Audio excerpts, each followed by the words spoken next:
श्रीगुरुभ्यो नमः। हरिः ॐ।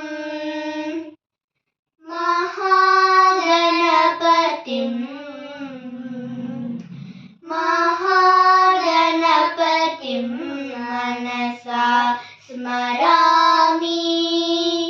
महागणपतिं मनसा स्मरामि। वसिष्ठवामदेवादिवन्दिता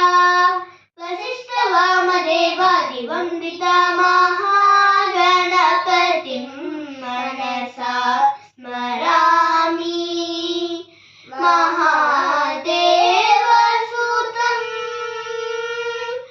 गुरुगुहनुतं महादेवसुतं गुरुगुहनुतं मानकोटि प्रकाशं शान्तं मानकोटि प्रकाशं शान्तं महाकाव्यनाटकादिप्रियं मूषिकवाहनमोदकाप्रियं